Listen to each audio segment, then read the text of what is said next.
Hi, everybody. This is Vaughn with Sweet Roxx Crystal Healing here, and this is episode 9 of my Coffee and Rocks. So, just a reminder to my audience, my Coffee and Rocks is basically just an open chat where I enjoy a cup of coffee with you guys, kind of share my thoughts and insights, and kind of talk about my new discoveries, my new creations, my new awarenesses that have to do with rocks and crystals, and kind of how it parallels to my life in my experiences. And my hopes is that I can inspire others to just look at their life a little differently. You know, like this world is just beautiful and amazing. I absolutely love living here. I love being a part of it.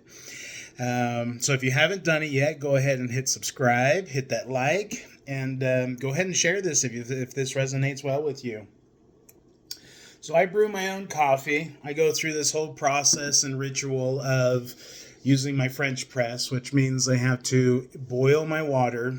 I got to put it in my kettle. I got to boil it. I got to grind my beans down so it's the right texture for the French press. Otherwise, you get all this crazy mud and coffee mud and soot that comes into your drink, and it's not so pleasant. So you got to have coarse grind. And then I have all my spices and herbs, a little bit of cream, and then I make it. The whole process as I go through making my cup of coffee it's a ritual within itself. Sure, it's like the first thing that I start doing, and it's not always coffee. Some days my body's like, I want tea, which is fine. But I also drink tea throughout the day also, which is super helpful for you. But, sometimes just plain water isn't that great. So we like to have a little flavor. But this past week has been very interesting. A lot of changes, a lot of adjustments. In a way, the way I see my world, at least, it's kind of in this lull, this like floating, balanced, lots of energy, but also like draining energy. So it's like perfect balance. I feel like my life is just kind of on a cloud right now, which is great. It allows me to process, it allows me to heal, it allows me to work on things, it allows me to research more. Allows me to fine-tune things that I'm going on in my life with my daily meditations, with my practices, with my breathing. But I don't know. I just had a really, really strange week this week, and I kind of feel like I've gone through some crazy portals that I don't even know how to explain. And what I mean by portals is like my timelines, the choices I've made, the reality I've created. It's just quite fascinating.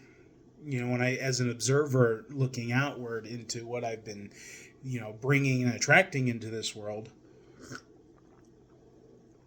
it's just been absolutely, it's mind-blowing. I would have never imagined me being right here, right now, 10 years ago. Never. Not even close. But what's important about that is that I made a conscious choice. I made a conscious choice to take a step towards the direction I want to be. I stopped listening to everyone else. I stopped taking the advice of others. I stopped believing in what others have to say. And I started looking at me. What do I want? What do I think? What do I desire? What do I want to create? And I started choosing baby steps at a time. As a matter of fact, it's interesting. My energy card today that I drew is the Maui card, which is a reminder to take baby steps in all the choices we make. And I kind of reflect on where I was at a year ago to now. So 1 year ago, this time last year,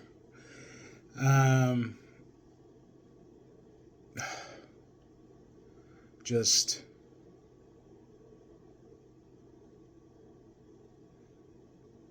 so much. So last year, when I was working at Sputnik, that company, and we came into the year with little to no production quote. which meant that we didn't have a lot to work on. And through the course of the year, we were lucky to get our regular hours. They did not offer extra shifts, did not offer extra time. And when I didn't have my little one, I took extra shifts all the time. And that overtime, that extra work, that extra effort last year, not last year, but the year prior to last, like, I succeeded because I was able to work a lot. And it was a consistent, like, I'm bringing in all this extra income. And it allowed me to be a little comfortable. It allowed me to get into this place I'm at. It allowed me to provide for my kids the way that I have. But this last year, coming into the year, and then going right into spring where the tariffs thing happened, and all of a sudden, like, manufacturing businesses were plummeting and dwindling with everything. At least that's how it was for Sputnik. It was rarely ever offered to pick up extra shifts. And if it was ever offered, it was because somebody called out, somebody had holiday, and it's like, hey, we need someone to fill in. And that was the extent of being able to work any extra. And through last year, it was just a struggle. It was so hard for me to adjust. And so in January, because I couldn't hardly afford groceries. And instead of looking at the misery and struggle of, man, I don't know how I'm going to feed my kids, I took it upon myself to, what am I meant to learn from this, and what can I do about it? So I started fasting. I started doing 24-hour fasts. I started doing 48, 72-hour fasts. I just started doing it. I just made a conscious decision to stop consuming so much and really just start working on me. What does my body need? I started focusing on just the things that weren't aligned with me. They weren't old patterns and old habits. They had to die off. And in a way, I had to bring all of that to light, which was very uncomfortable. It's hard facing that reality of, I don't know how I'm going to feed my kids. And as a parent, you naturally want to sacrifice yourself for that. So sure, that was the energy at first. And so I started just fasting. But because I had already been doing research about it, I didn't just say, I'm not going to eat. I'm just not going to starve. I'm not. Instead of approaching it that way, I got mustache hair in my mouth. But what I did last year was I started meditating. I started going in. I started actually setting intentions to my fast. Allow this energy that I would be consuming to be dispersed in another way that serves my higher self, serves my better self. I started just doing it. And each step, day by day, I took a new step to the direction and the world that I wanted to create for me and my children. And it wasn't easy. It was hard.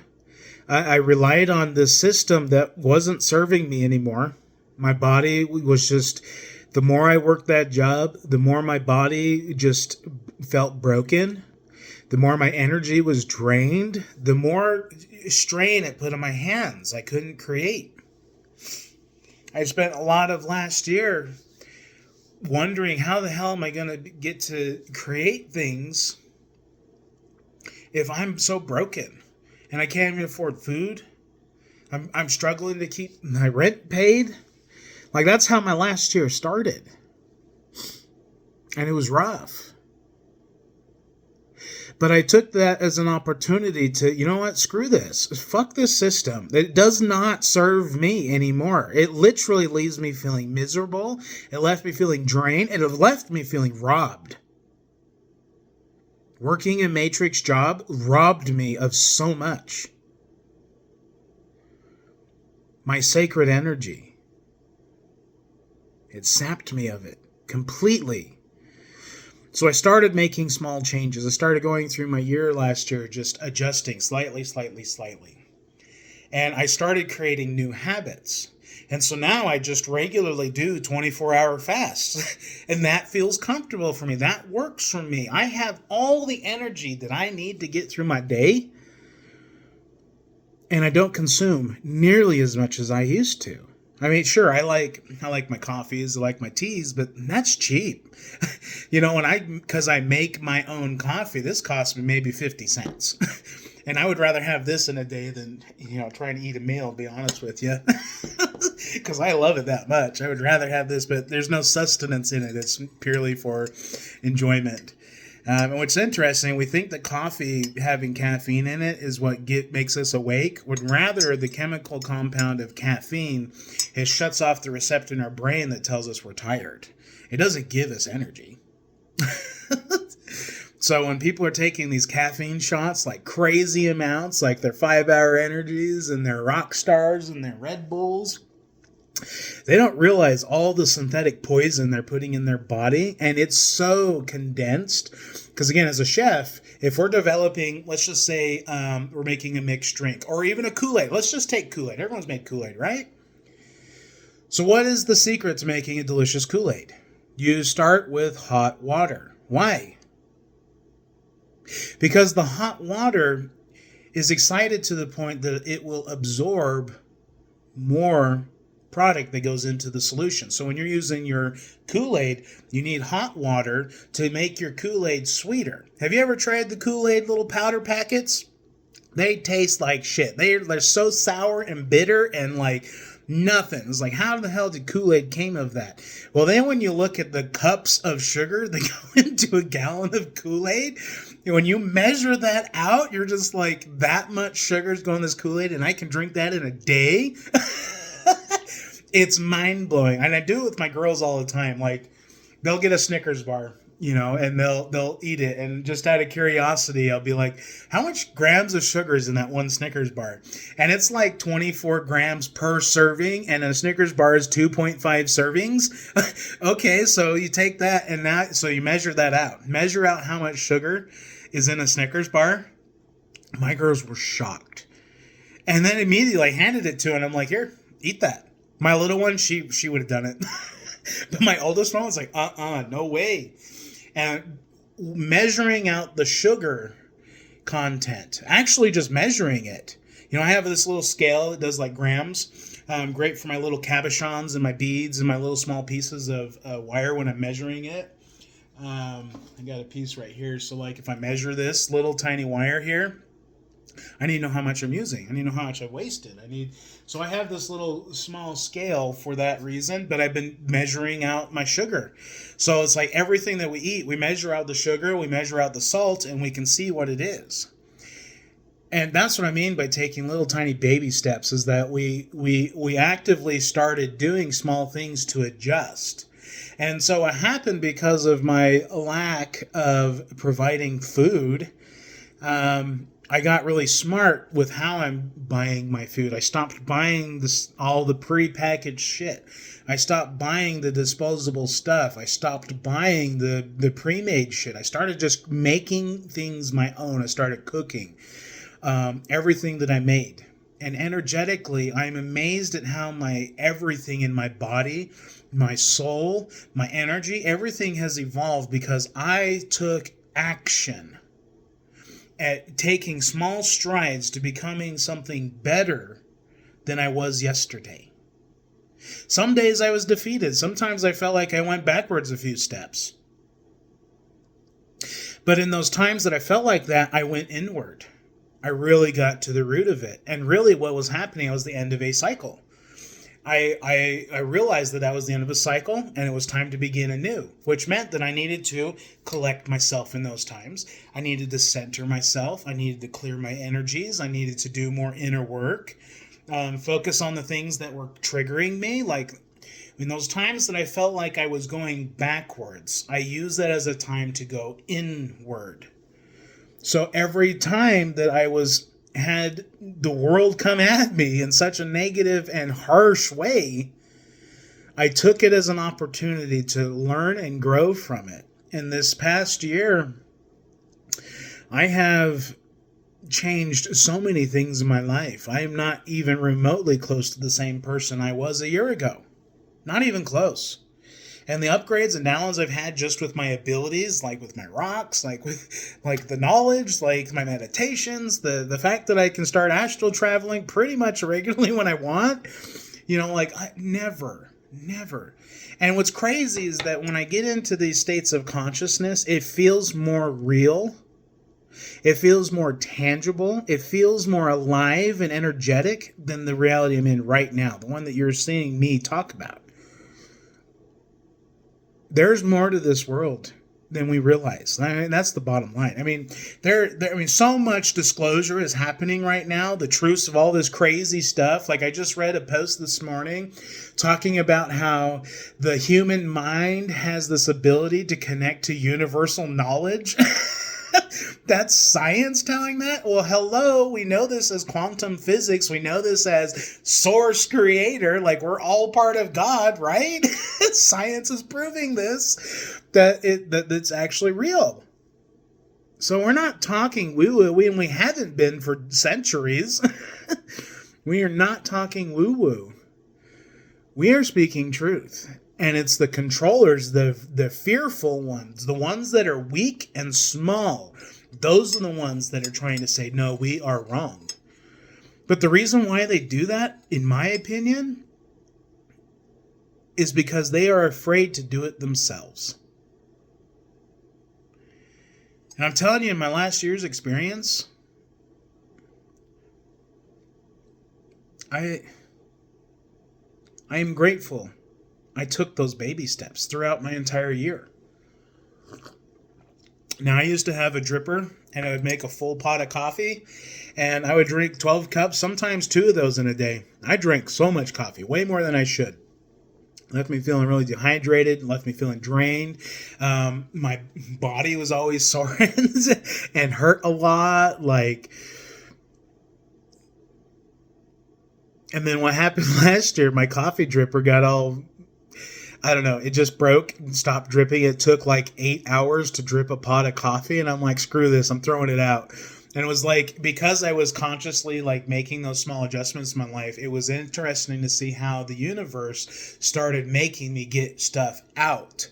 And so I got this instead, because I'm like, you know what? The coffee out of this tastes better than any dripper I've ever had, and I would rather do it that way. The problem with this, like most of us Americans here, the convenience of a dripper, just having coffee ready and hot whenever we want it. Yeah, the convenience of this is nice, but when you have to work for it, to have that little indulgence, that little pleasure, like when I cook, it is so much more worth it to have it after we worked for it. So I made it a point to stop eating out this last year. Well, one, I couldn't afford it, but I stopped because I needed to get real with myself. I realized that even though I've reduced how much I ate out, I still consciously knew the quality of that food was shit. Garbage. And more research about some of these fast food joints that we like to go to, there's a lot of stuff coming out, like human DNA, rat DNA, different animal DNA in an all beef product. Very interesting. Kept coming out, and I'm just like, you know what? The fact that it's even coming out, I just need to cut it out completely. I don't want to find out what it really is, and I don't want to create, well, this is acceptable and this isn't. Like, that's the point of the FDA. The FDA doesn't say, hey, we're not going to, the whole purpose of having that is literally just to say, well, it won't kill you when you consume it. They don't actually care about the toxic chemicals. They don't care about anything. And oftentimes they're paid to not talk about it. But the FDA, essentially, as I understand the food industry, is that they're there to monitor that what you're doing and handling with your food, drugs, and whatever isn't going to kill you the time you consume it. That is the whole point of it. So how does this toxic stuff make it into our food? It's because they're being paid off. Plain and simple. You can follow a paper trail. I have spent the last 15 years researching into this food industry, and it started in my culinary career. I was so curious about the quality of our food. Like, I wanted quality. as a chef, we want the best tasting of everything, and the only way to get it was through quality ingredient. So I wanted to know why certain tomatoes time of the year sucked, why squash certain time of the year sucked, why lettuce was just shitty, like all of it. I needed to know. And then when I found out how mainstream food is being produced, I was like, whoa, I'm going to start going local. And I started trying to push that with the restaurant I was at, buying from local farmers, bringing in seasonal product that's around, allowing people to get real nutrition. None of this fake artificial GMO stuff that they're writing off as, oh, this is normal. Vaccinated vegetables? Are you kidding me? What? Like, and they say it's not GMO. Anyway, but do your own research. You can find out about that yourself. I've been doing my own. It's quite fascinating. But over the course of just this past year, it was just amazing. And I don't know when it happened, but I think because of the fasting, the adjustments I was making with myself, and I unplugged from all of the conspiracy stuff that I was following. Like, I love the truther community. I love everything about it. Tommy Truthful, one of my favorite dudes to listen to. Everything that his production and team does, the whole mafia together is I'm just blown away, especially with the decoding, the synchronicities, the correlations, the making the weird connections that the average viewer wouldn't notice, like your, superhero archetype type things. Like, it's amazing. So I love getting on Truth Mafia, but during this year, it weighed heavy on my soul, and it wasn't serving me anymore. Because I was struggling and suffering. I had to let it go. I let it all go. I stopped. I unplugged from everything.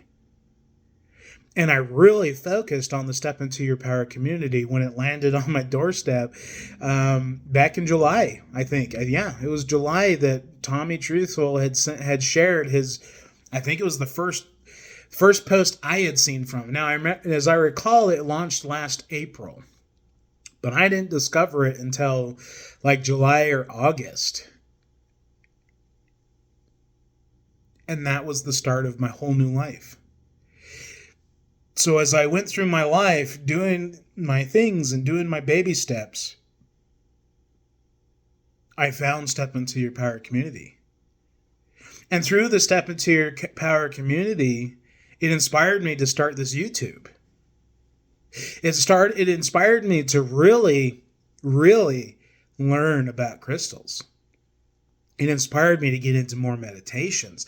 And all of these things started unfolding because at the very beginning of last year, I started with baby steps. And each little step that I took, it created massive change later in my timeline.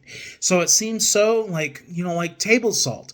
Iodized, chloridized salt, when they say that they need low salt, you need to cut out your sodium because your cholesterol. The truth is, you need to get rid of that synthetic bullshit that they put in all your food. Get rid of that iodized chlorine,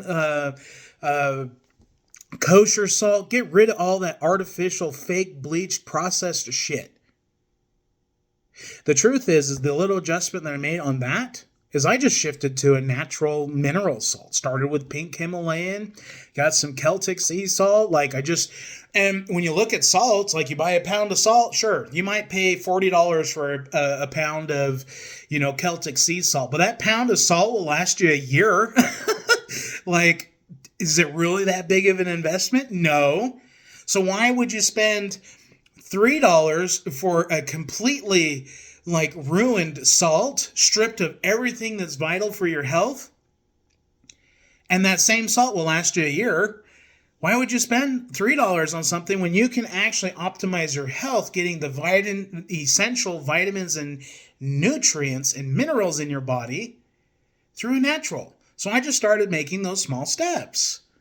I started buying actual organic coffee. I stopped buying just slowly adjusting everything. I stopped buying Doritos. I stopped buying Cheetos. I stopped buying, Oreos, and stopped buying, the Oreo thing. The fact that you can't burn those, and I've tried it myself, don't freaking work. That's scary. We're eating something that can't even burn.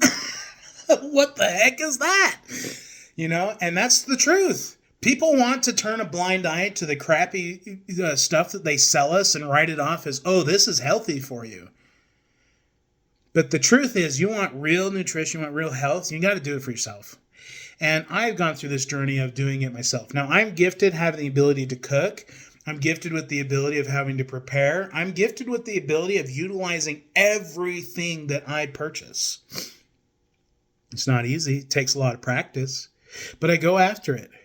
So as I get later into my year in August, when I jumped through that 8-8 portal, I became somebody that I would have never envisioned in my life. This medallion that I have is kind of that marker.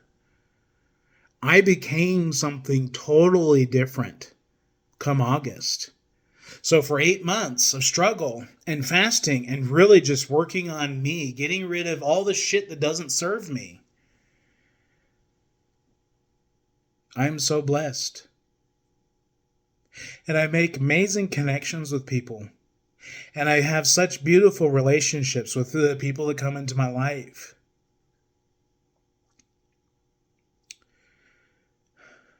I'm grateful. I'm so happy. I would have never dreamed that I'd be right here, right now, talking to you guys.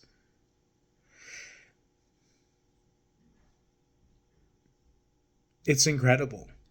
And I realize the power of my words. Now, I'm pretty bold and pretty charismatic, and I can be very sharp with my words.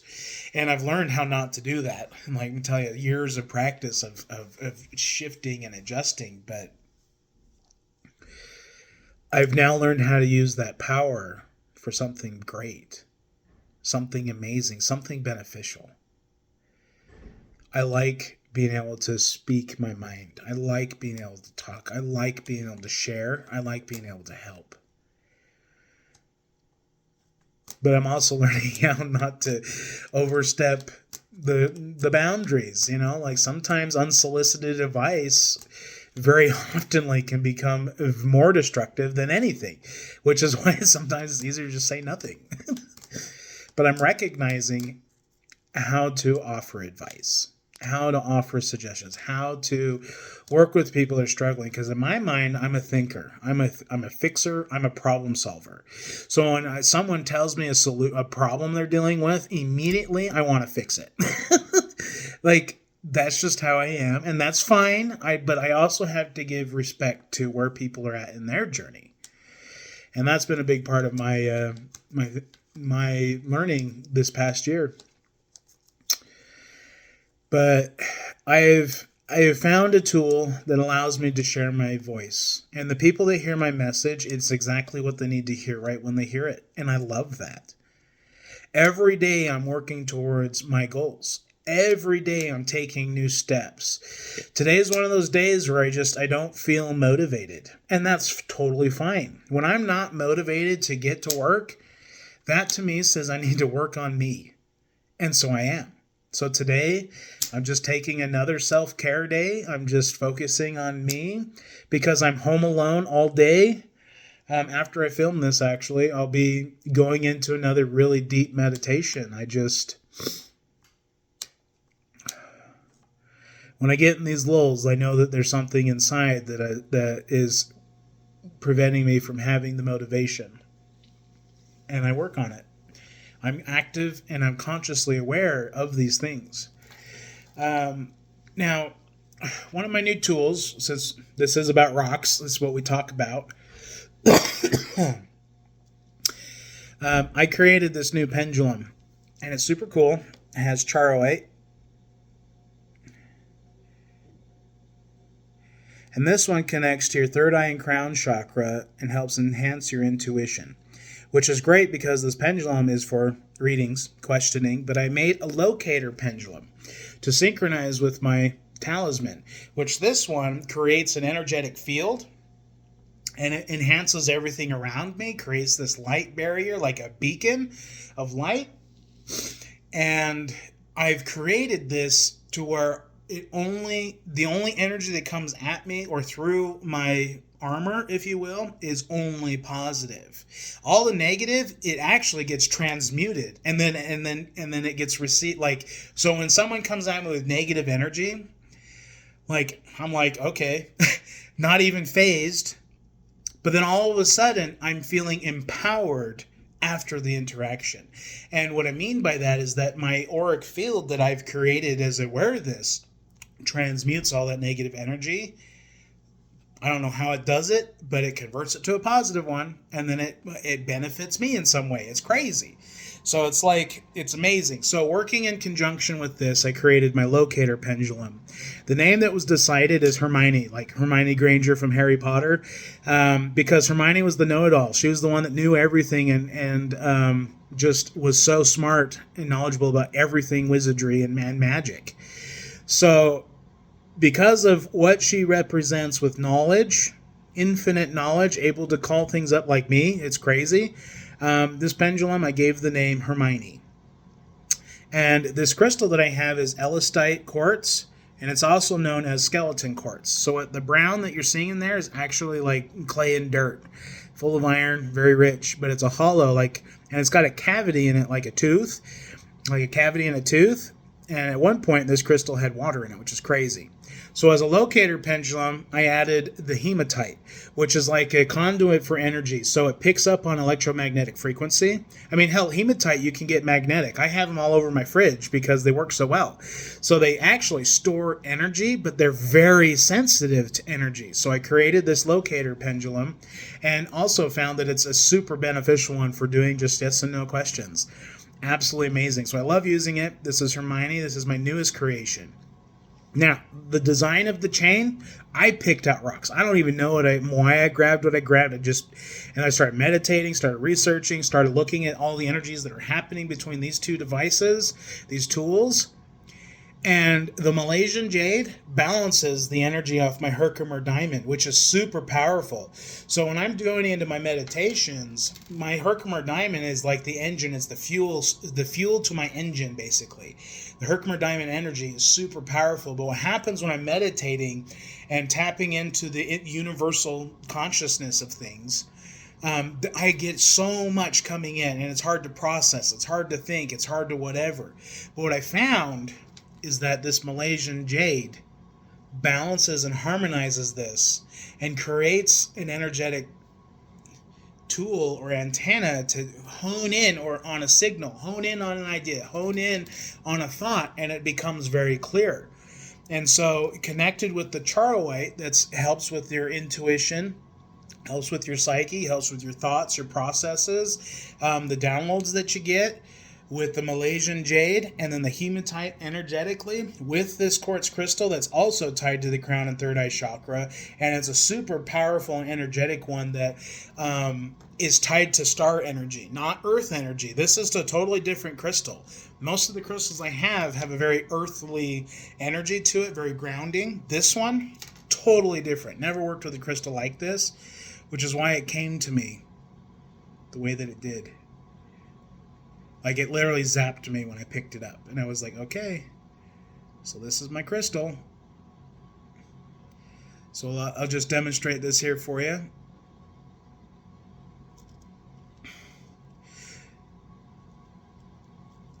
I think of a question. Okay, we'll just show you here.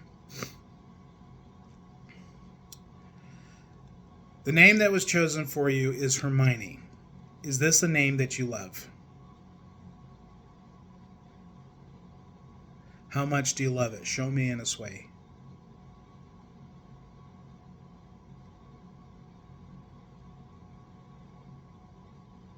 There we go. It's getting real big. So I'm learning to tune this as a locator. I'm learning to work with it. I'm learning to, so I'm going to have my daughter start hiding some things throughout my house. And we're going to use my locator pendulum to try to find things. So I'm going to synchronize with it. We're going to practice and play around with it, have some fun with it. But the idea of this locator pendulum is so that we can start doing rock hounding this year. I want to go find geodes. I want to go find crystals. I want to go find stuff that I see. I think it'd be so fun to excavate cool crystals and stuff that we found ourselves. We went and wandered the wilderness and came back with cool stuff. Because out here in Idaho, the dozens of people that say, hey, we found this over here. And I'm just like, oh, this is all over? And so, yeah, there's crystal fields just north of where I live, so by a few hours. So I'm like, we're going to plan a camping trip and go. And I want to use this locator pendulum to help us find what we find. I want to try doing gold panning because there's a few abandoned gold mines. And I'm seeing in my social media lots of gold surfacing lately. So I'm like, shit, I want to go hit up these old places and see what might be surfacing. Because let me tell you, if I can start finding my own gold, I might be able to start doing gold wire. Start making my own, because I can't pay $4,000 an ounce for gold. Hell no. But if I can find my own gold, if I can pan my own gold, if I can extract my own gold, I can work with gold. So that's my next goal.